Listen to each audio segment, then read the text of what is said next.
Monsieur le maire, une nouvelle année démarre. C'est toujours un moment important de rencontrer ses citoyens. Bien, effectivement, c'est un moment de convivialité, de proximité avec ses administrés et c'est surtout un grand moment de plaisir pour le maire que je suis.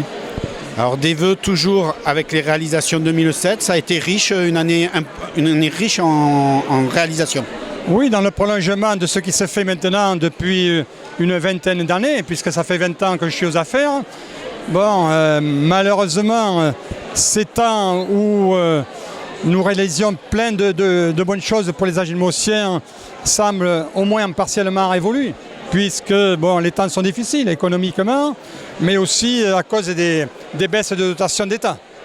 Alors, ce n'est pas un paradoxe à un moment où on fait des grandes régions et puis on s'aperçoit qu'au niveau des communes, les problèmes sont de plus en plus importants. Ben, les communes ont à gérer le problème de la proximité. De plus en plus, leurs compétences leur sont enlevées, mais pour les administrés, eux, ils connaissent un bureau, ils connaissent le bureau du maire, ils connaissent la mairie. Alors, la mairie va devenir le bureau des réclamations. Et donc, on se doit de répondre à toutes les demandes de nos administrés, autant que faire se peut.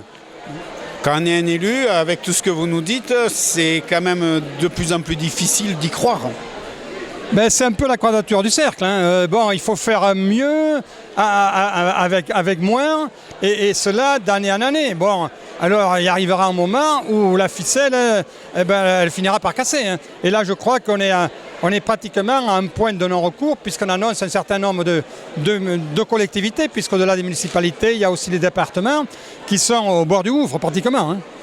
Donc pour revenir sur une note plus positive, Agetmo, vous la situez quand même positivement? Bien, à Agetmo, bon, Dieu sait s'il avait pris des engagements de gérer un bon père de famille à la commune, et ça fait maintenant 20 ans que je fais ça.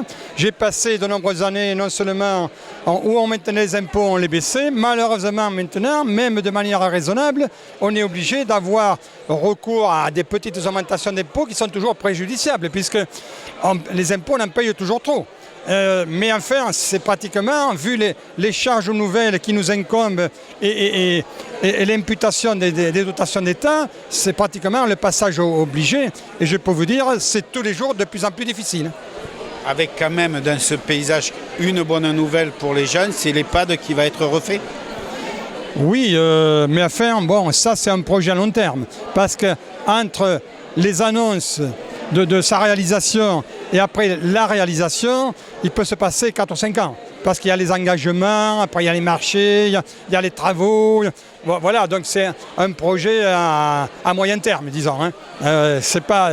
Mais il est évident que pour tous les autres projets, certains dont j'ai parlé, bon, ce ne sera pas les grandes réalisations de ces dernières années. Et pour cause, déjà parce que on a quand même réalisé pas mal de choses, alors après il ne faut pas se créer des besoins, c'est pas le moment, et qu'en plus financièrement, on n'aura plus les moyens de faire autant. Alors comment trouver son équilibre, je dirais, commune, intercommunalité, département, région, là avec tout ce que vous êtes en train de me dire, comment faire pour équilibrer tout ça et qu'à la fin, le concitoyen soit heureux? Bien, je déplore que ça aille un peu ou même beaucoup trop vite. Il faut y aller, on y va dans la précipitation, sans peser les conséquences. Bon, nous je n'ai pas parlé là, mais j'en parlerai au niveau de la communauté des communes. On a un projet de recoupement avec d'autres communautés des communes. Bon, là, quand on demande à pouvoir avoir les éléments d'appréciation de ces fusions, c'est-à-dire les éléments financiers, d'harmonisation des compétences, etc., là, on nous répond, donc, signez, donnez-nous notre accord pour y aller, du reste, on en reparlera plus tard. Alors moi, je ne suis pas homme à m'aventurer dans des projets tant que je ne connais pas les tenants et les aboutissants. Moi, j'aimerais bien qu'on m'explique. Et avant, là, on faisait une fusion qui prenait 3 ou 4 ans. Maintenant, il faut la faire sous 1 an. Ce n'est pas possible, ce n'est pas raisonnable. Donc, on précipite trop les choses aujourd'hui alors qu'il faudrait vraiment prendre le temps et regarder.